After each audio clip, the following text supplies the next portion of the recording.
So today, just to recap, since this is on recording as well, um, today's talk is going to be, of course, on anxiety, right? To control anxiety, learning to use NLP or Neuro-Linguistic Programming on how to handle anxiety. The reason why we like using NLP so much is because it's one of the only things we've learned that exists that allow us to handle our anxiety quickly. And we're not talking about 20, 30, 50, 100 therapy sessions, which sometimes is needed for certain cases, but oftentimes is not.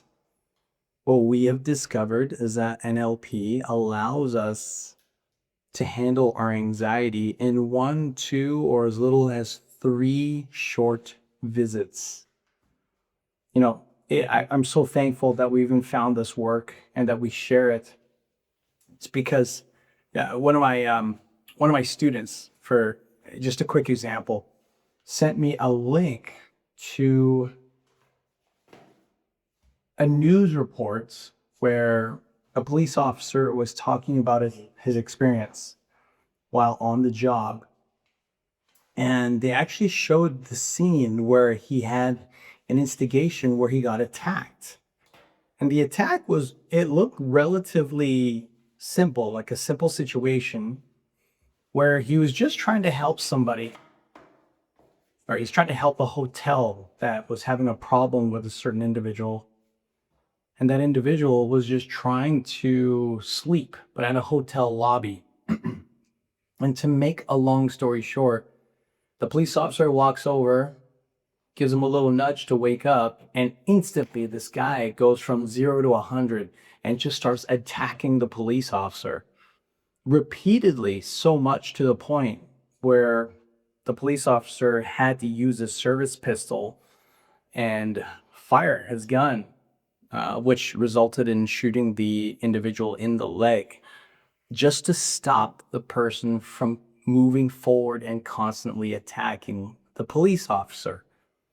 Well, you figured that once that's said and done, that's over, that, it would be business as usual.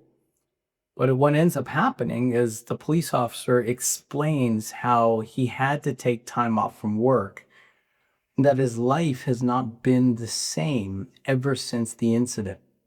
So much to the point where he ends up, either him or the news broadcaster said he went through 400 therapy sessions. 400, like that's a lot. And in the interview, you can still see how when he talks about it and when he sees the video clips, because it was recorded, it was in the hotel lobby. When he looks at the video, you can see him still falling apart. You can still see him crying. You can still see him going through a nervous breakdown. 400 therapy sessions later. It's one of the reasons why I love this work, because to this day, we haven't had somebody who's had to deal with their problem, their challenge 400 times. Like, that is enormous. I think the biggest case that we ever had was an individual where she had to come back to us 9 times. Rare, but it does happen. But after those 9 times, she was able to let go of her emotional pain. She was able to let go of the things that were hurting her. And she was able to move on with her life, which essentially that's the reason why we're here, right? It's the reason why we put on these calls. So we learn these skills, is because we want to live well. Who doesn't? We want to live well in a way where when something hits us, it doesn't hold us back from having the things that we want to have in life. Which essentially, at the end of the day, really, is just to feel a sense of happiness. We just want to feel happy. I mean, isn't that why we, either go to work or have a family or get involved in a relationship or stay single or spend time with our friends or just people that make us feel good? At the end of the day, we just want a sense of well-being. And that's what NLP provides us, is a chance for us to learn how to do that. even when problems and challenges that would hold most people back end up becoming something like a platform for us where there's like this roof over top, but you learn the skill and then you break through that so you can get to another level of quality living. At least that's what I like to refer to it as, is a way to live with quality in our lives, right? So today's call is going to be very simple. As you may or may not know, Helen is away on personal business. She has asked me to run today's session, which I'll happily do, of course. And what I'm going to do for today is I'm just going to share a little bit about myself, how I got started, a little bit on the people that have helped us, and then a breakdown as to how one of the many NLP techniques work so you can get a chance to try this for yourself as well. And again, on these calls, we try to keep it very simple. We have beginner level, intermediate, and advanced level techniques. On these calls, because we only have an hour to 2 hours, we can't get into the deep dive of the advanced training because it's advanced. It takes time. It takes days to learn this stuff, weeks, months. But there is entry level, beginner level techniques that a person can use. And we want to share those techniques with you here today. So if you run into a problem, if you run into a challenge where, if you're running into a challenge where you feel like life's just got you up against the wall, where you feel like, things are going hard for you, whatever the case is, whether you're going through some anxiety or you're going through depression or you're going through some sort of negative feeling that you just can't shake off, Well, that's what these calls are for. We want to share some of those techniques to help you shake off that negative feeling, to help get your mindset in a better place where you can take control over the way you think or the way you feel. And here's the beautiful part. You can even do that no matter what kind of problems you're going through on the outside.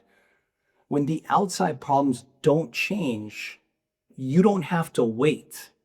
You can make the shifts inside of your own psychology, in your conscious and in your subconscious mind. And even if the outside is total turmoil, you can still create a certain level of peace, calmness, and self-control that most people think might be impossible to do. But there's a certain level of people, there's a certain percentage of people in the world that know, they absolutely know without a shadow of a doubt, that no matter what problem they go through, what challenge, no matter what personal issues that they experience, that there's always a way to break through those problems and use them as a catapult to live better, to feel better, which of course takes skill, right? And that's what these calls are for. And again, I would always revert back to that because I want to make sure that whether you're coming now or you've been on here since I just started talking, I want you to know that the nature of these calls is to help empower you. It's to help empower you.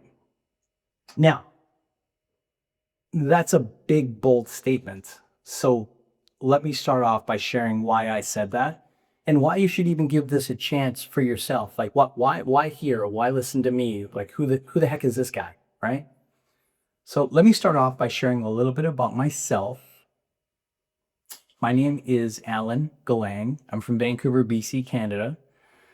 And I'm probably just like you, where about 20 years ago, I went through one of the biggest struggles of my life. And that struggle is what led me to do this kind of work today. Now, when I say this kind of work, please note, I am not a doctor. This is not medical advice. I'm not even a psychologist. I'm not a therapist. I'm not a counselor. Okay? I'm not any of those things. I'm a regular person.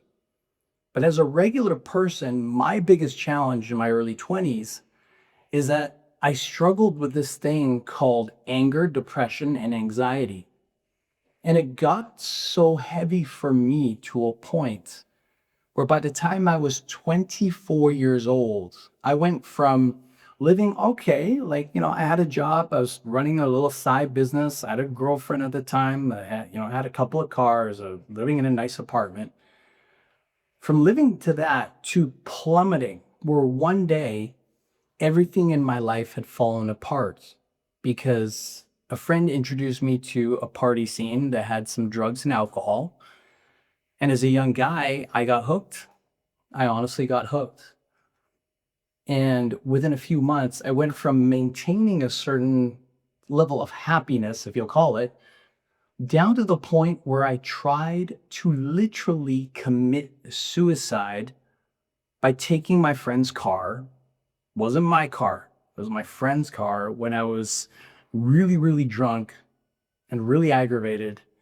And I tried driving through every single red light in the city. I still remember flashbacks of it, almost like it was yesterday. And my hope was that somebody would have crashed their car into me so I could have just ended my life. I know, it was really foolish. And that's what led me to this work, because the next morning when I woke up, I somehow perfectly parallel parked the car while I was literally hanging outside the door. I didn't fall because the seatbelt was still on me, but my head and my body's hanging out the door while the door is open, the engine is still running, and I'm looking at myself going, what the hell just happened? What did I just do? It was in that moment that I realized, and my brain actually said this to me because I used to talk to myself a lot and very negatively. My brain said, Allan, you can't even do this right. Like, what are you going to do, man? Are you going to finish the job and end yourself?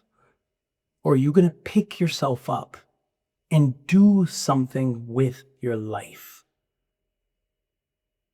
I swear, it was probably like maybe 2 seconds. It was like super fast. My brain said, no, no, no, you're not killing yourself. Tried it, did that.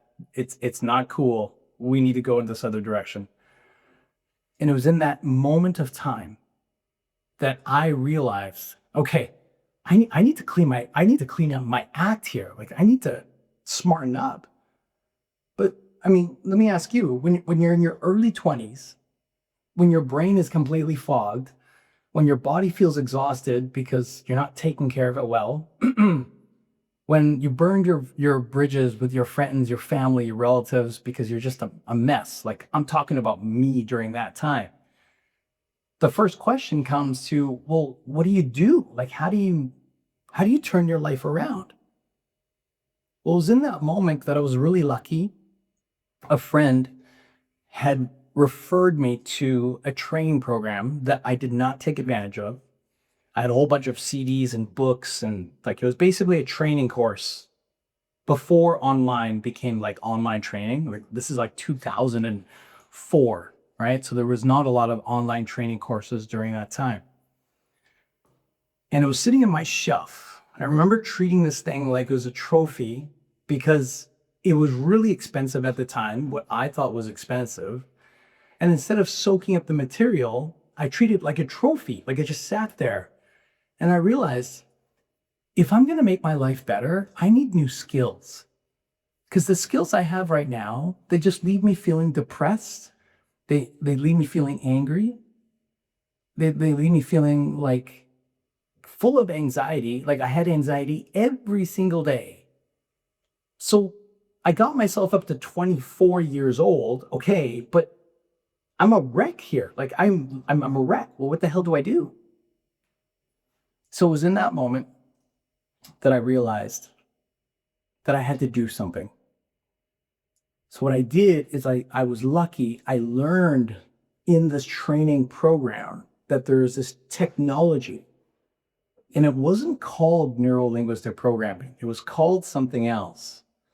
But what it taught me was that my brain, let me grab this real quick. If this is my brain, what it taught me is that 90 something percent of the population only uses this much of their brain. And I thought, well, that sounds kind of crude. What the hell is that? Like, is this a joke? Like, who the hell comes up with this stuff? But then I found out that this was from generations of learning, studying, knowledge, like from doctors, therapists, psychologists, that date all the way back to the early 1900s. So if you think about that, it's like this stuff that we're going to share today, it's nothing new. It's been around a long time. And what these really, really, really smart people figured out is that when we use only this much of our brain, it makes life really hard.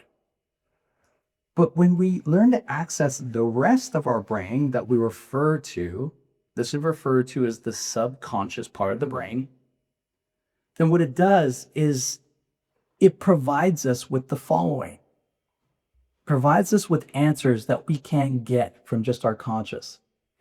It provides us with the ability to learn faster, to increase our self-control, to break through limitations and limiting beliefs that make us live small. And when I say small, I don't mean it disrespectfully.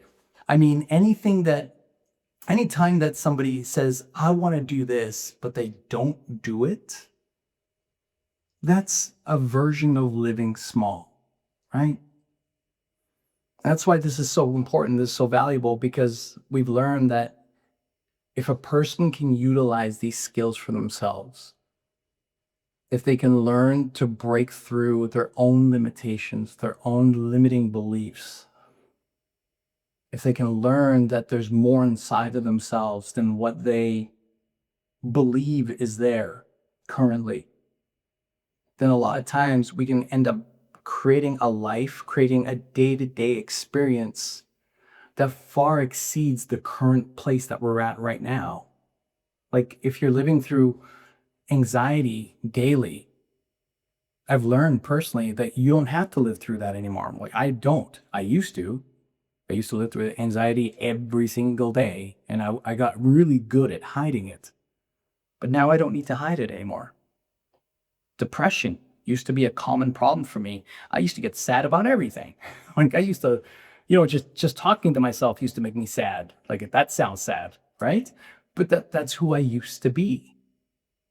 And what I learned additionally, the reason why a lot of us go through this, amongst the many reasons, there's several key factors. But one of them is that when our conscious mind goes through a life experience that makes us feel uncomfortable, that makes us feel like we were disrespected, or that we were not loved or not appreciated or not valued. A lot of times our brain, it doesn't like discomfort. It wants to keep us in a place where we feel somewhat comfortable. What it does is it takes the experience, moves it through the conscious brain, goes into the subconscious brain, the part that we don't necessarily know that's running, but it's there. And so what we end up doing is we forget for a period of time what that thing was, but the experience is stored here, along with the emotions, the beliefs, and everything else that's conjoined or that's associated to that experience. Well, guess what? Negative experiences collected and not removed is like filling up a garbage can. It's like filling up a garbage can with junk and more junk and more junk and more junk. Well, like your garbage can, you're not staring at your garbage can every single day, right?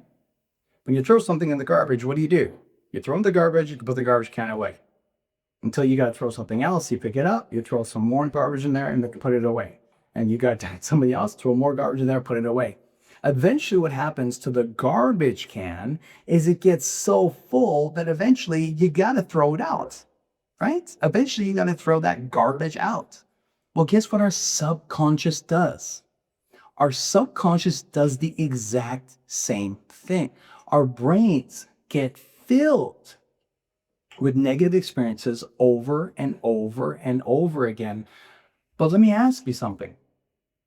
If you don't know how to remove the garbage from your subconscious, what do you think happens to it? It stays.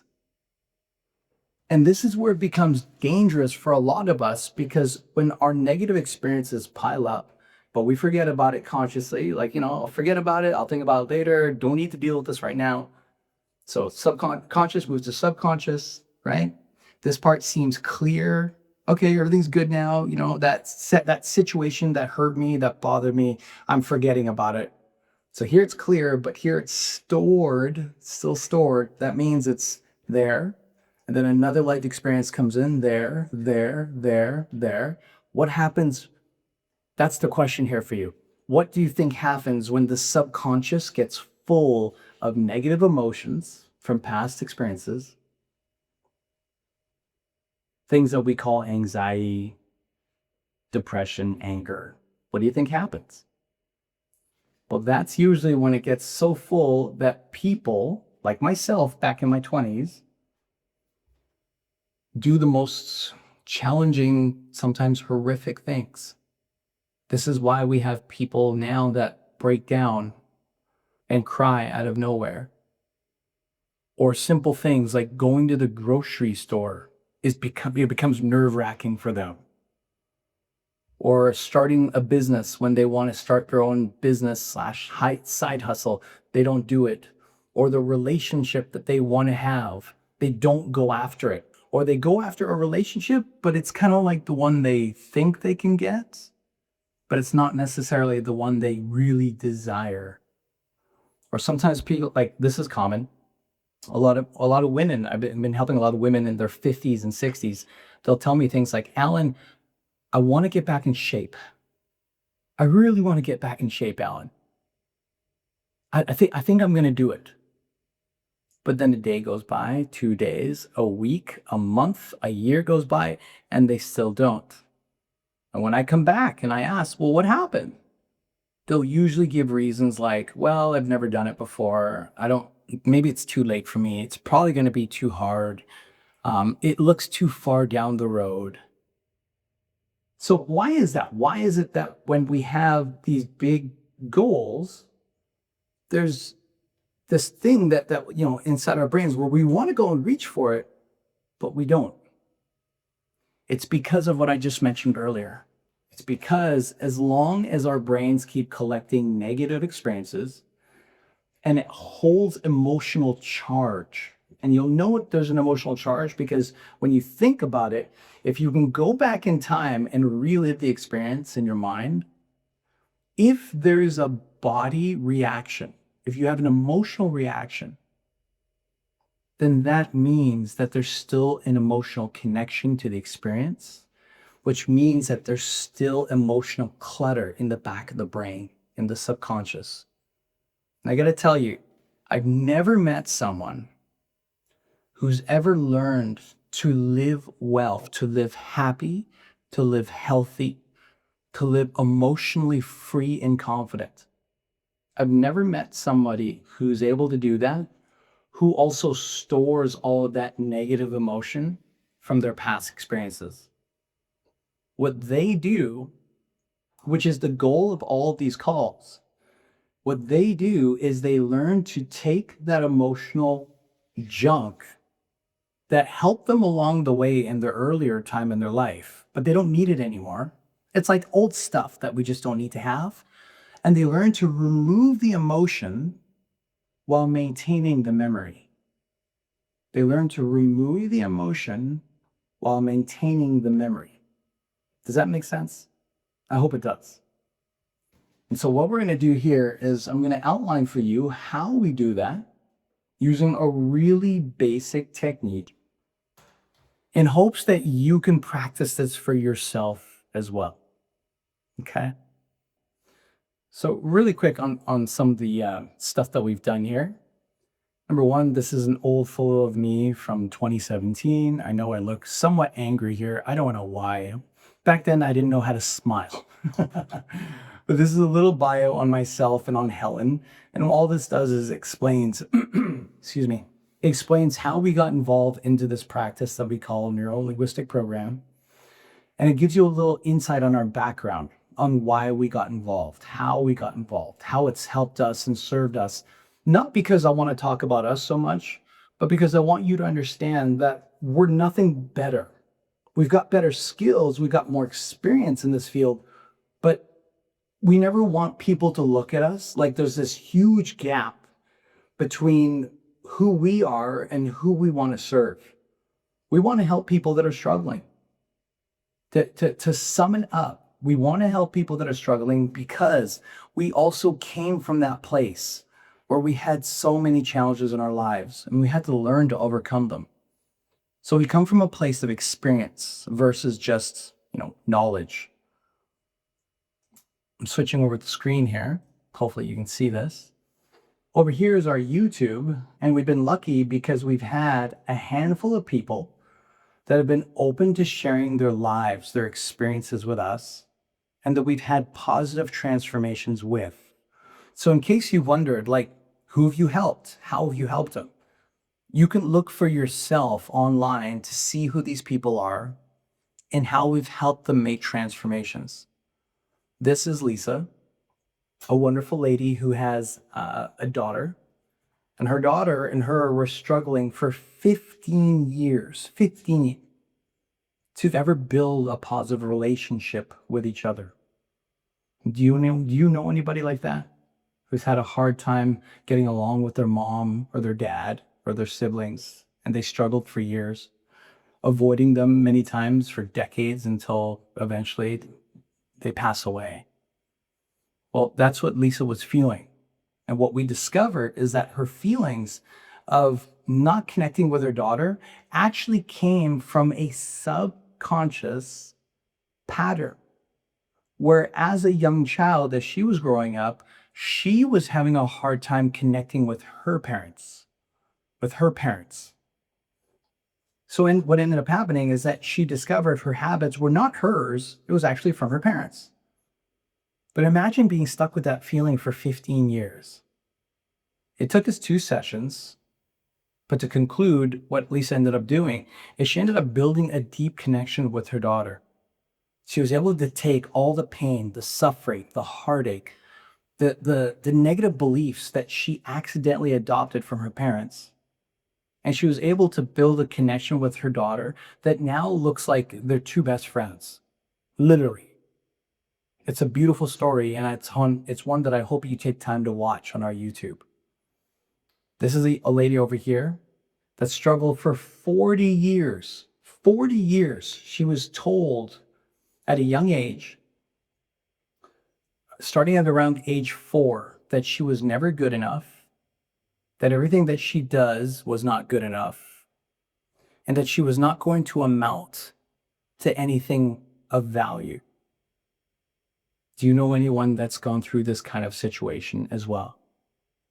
Well, Vicky not only was told that at a young age, but as she got older, she started noticing that the people she attracted in her life, her friends, her partners, were usually people that were generally pretty nice, but to what she describes, would always end up saying things to her like, why do you want to do this? You're not good enough. You'll never make it. Why are you trying so hard? Like, she was always basically told for most of her life that she was not good enough. And so what that did is it held her back from feeling happy, from feeling connected to people, from having a relationship with her kids, with her neighbors, with, at the time that she had her husband. And what she learned to do in one session is she learned to let go of that negative belief telling her that she was not good enough. So much to a point where she decided to transform her life completely. Learning to connect with better people, making better quality friends, learning to go back to the gym. After 40-something years, this woman is learning to pick up her life and transform it in a way where she never thought possible. All because of one session of learning to let go of a negative belief, which is something that we're very good at doing here. The list goes on of people that we've helped. This is Marion. This is a lady out in Germany. And in Germany, she was a school teacher with a dream of one day getting on Broadway. In Germany, they had their version of a Broadway show. And she was stuck for about a good 10, 15 years of her life where she didn't know if she could make the shift. She didn't know if she could make change, if she could improve. And I'm not even just talking about making improvement. I'm talking about her wanting to make these shifts and still struggling because the arguments that she was having at home, the challenges that she was having with communicating her dreams with her family. Like, have you ever been there where you wanted to do something great with your life?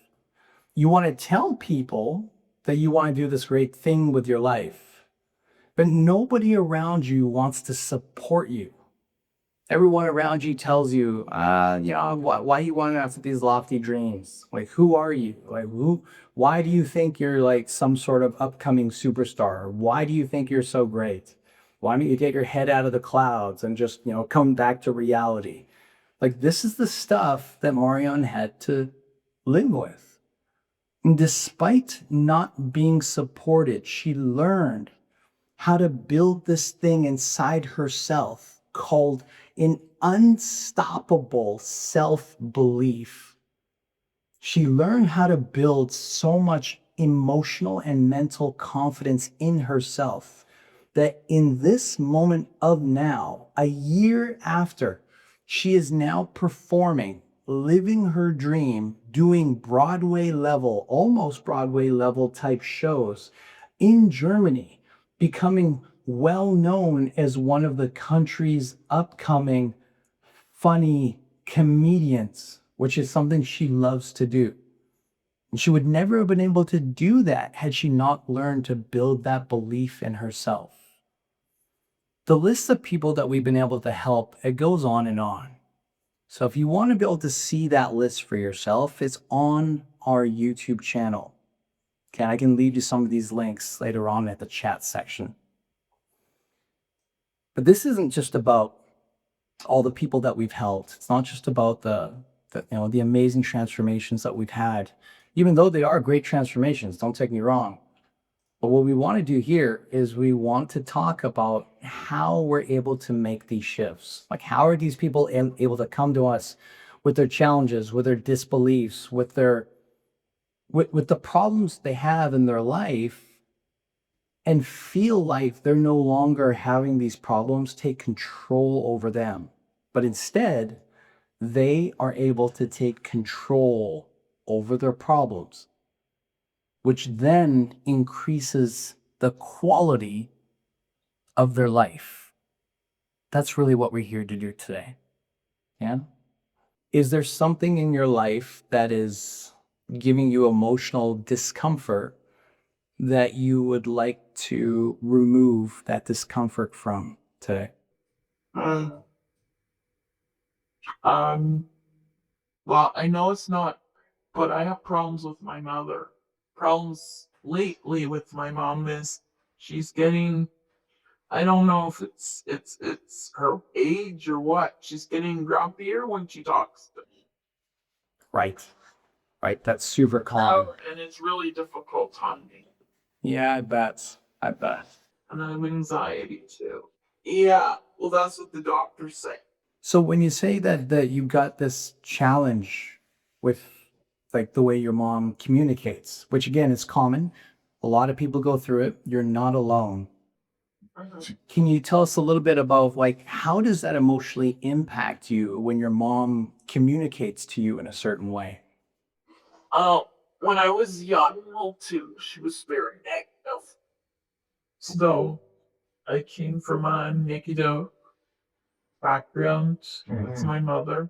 So, and emotionally, it just impacts me if we get in an argument. If you get into an argument. I lived in and I moved to because I was having issues with my mom. Like it wasn't working out that I was living close to my parents. Folks, if any of you are just joining right now, we're just reviewing some situations. One that's common is, what she just mentioned, having communication challenges with the parents, specifically in this case with mom. And I just mentioned to her by saying that that situation where there's a hard communication between the parents and the kids is probably one of the most reoccurring problems I get on a day, like literally on a daily basis. So I understand, I know how tough that is. Me and my dad, just to share real quick, I left my dad when I was 18, didn't speak to him for 2 years. Like no Christmas, no birthdays, no Father's Day, nothing. I was dead to my dad. Right.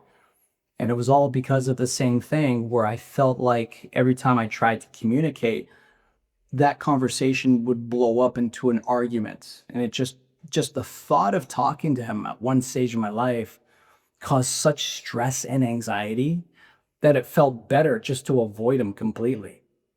And thankfully, again, using the tools here, I was able to make that shift and create peace. Even though he didn't really change, I created enough peace in myself that I could forgive him and let him let go of those negative feelings before he died. He died in January of 2023, just a couple of years ago, to pancreatic cancer. Oh, wow. Yeah. And so what that did is it allows me to have a certain level of peace of knowing that when he was gone, I was not holding negative feelings towards him still.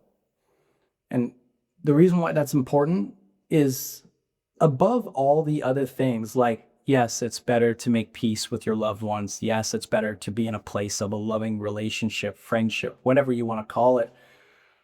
Allow me just to speak at a very selfish level for a moment. It's what I call positively selfish. I've learned that if we hang on to negative feelings about other people, what that actually does in a biochemical sense, and you can look at this online, it's the research is out there, is what that does is that by feeling negative about other people, it actually hurts our immune system, number one, because it hurts our immune system, because stress has a direct correlation to vitamin B. And vitamin B, when it gets depleted in our bodies need more of it. And if we don't get more of it, it lowers our immune system. If our immune system gets lowered, then it means that blood and oxygen move away from the center, from our core, which is essential for breaking down foods, for grabbing the nutrition from the foods that we eat. And it goes to our limbs. It goes to our limbs because our brain is constantly in this place of fight or flight. And so historically, our brains are designed to prepare us for battle or to run away. If there was like a saber-toothed tiger or something, like we still have the prehistoric part in our brain existent. It's still there.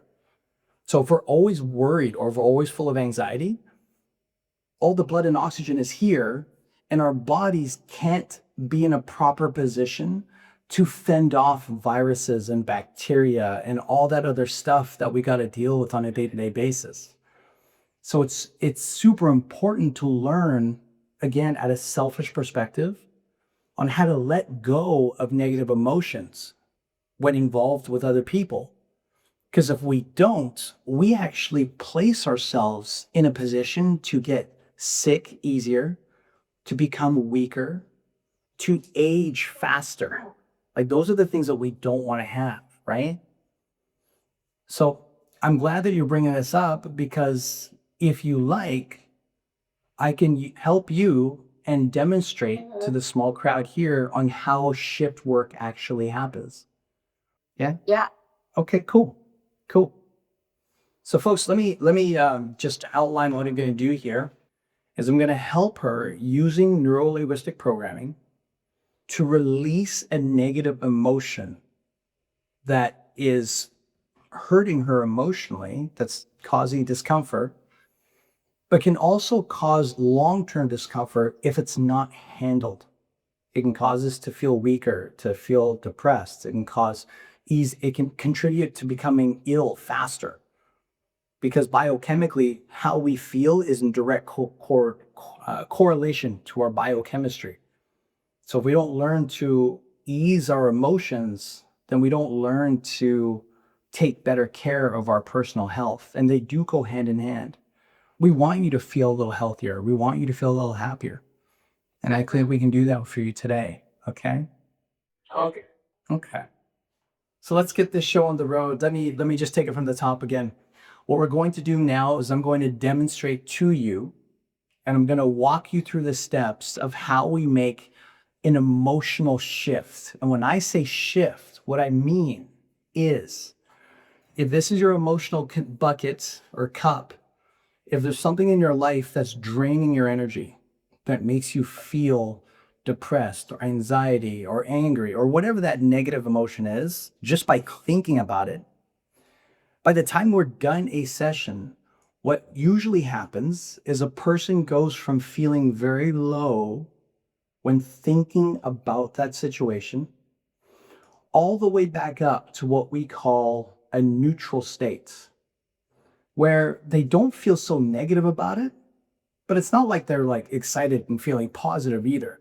They're just in a place of stability, emotional stability, all the way to the point where they can think about that thing again, and not just think about it, but I'm talking about closing our eyes and being there, reliving that moment, and still feeling like, oh, where's that depression? I don't know, where's that anxiety? It might be there still a little bit as like a reminder to not go through that again, but it's definitely not all the way down here, or that's usually when people start. Okay?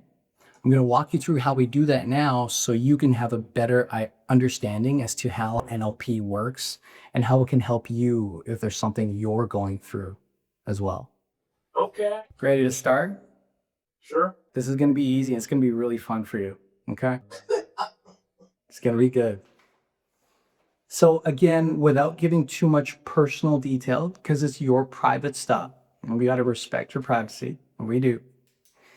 You had mentioned in a general sense that there's discomfort when you communicate with your mom, right? Okay. And I believe you said the feeling is, there's many of them, but one of them is anxiety. Is that correct? Yeah. Okay. So when you communicate with your mom and you feel the anxiety, let's say anxiety is on a scale from 1 to 10, 10 being the biggest amount of anxiety you could experience. On average, how much do you feel before, during, or after you talk to her? 8. About 8? Okay. Mhm. So folks, what I'm doing is I'm getting a gauge of where we're starting. So when we're done the exercise, I can come back to her and ask her, well, how do you feel now? And by the time we're done, we should notice a significant decrease in the anxiety. Do you have, like, let me ask you real quick, again, without giving any details, I want to ask that you try to imagine, if you'll allow yourself a few moments of discomfort. Allow yourself to think a little bit about some of those situations with your mom. Is there one image in your mind that stands out where it gives you the most amount of anxiety? You mean a situation? Yeah, something that you went through with your mom. I have gone through something with my mom Okay. And do you, a year ago. a year ago. Okay. So when you think about that thing from a year ago, that situation, do you have an image of that, a memory of that in your mind? Okay. Mhm. So do me a favor, hold on to that memory just for a minute, because I'm just going to record some things for myself. Okay. Okay.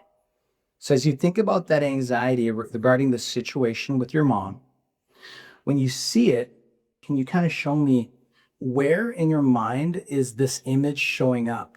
Like some people see it all around them, some of them it's like in front, some of it's off to the side. I still would say in the front. In front. Okay.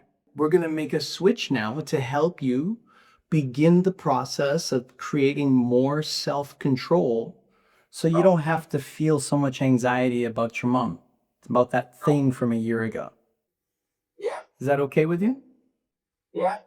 Does any part of you feel like, maybe I don't want it? No, I'm fine with that. You ready to start with me? Sure. Awesome. Let's do this. Okay. So one more time, I'm going to ask that you just bring up that earlier memory. Do me a favor and just bring up one more time the memory from 1 year ago, the situation with your mom that used to make you feel this 8 out of 10 anxiety. You got Tell you what it is? Well, just, you don't have to tell me. Just bring it up in your mind. Let me know when you see it. Okay. And as you see it now, can you tell me how is it different for you now? It's a lot less. A lot less. Like a 2. So you're saying that your anxiety that was an 8 earlier feels like a 2 now? Yeah. That's a 60% decrease in your anxiety. Okay. And the technique part, you just did it in about 20 minutes? We're not even done the technique yet. You said that this situation with your mom happened about a year ago, right? And so now you're thinking about this situation. What do you feel now, one more time, as you talk about it? Better? And when was the last time you said you felt better about this old situation?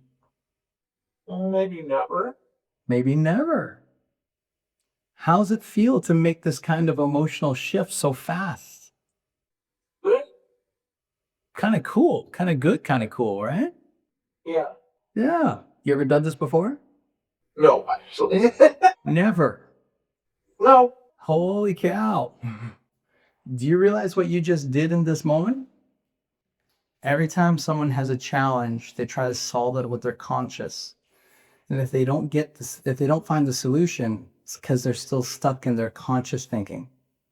What we did with you is we went to your conscious and I helped your conscious talk to your subconscious, the back part of your brain that's much bigger and holds all of your negative experiences and your positive experience from your past.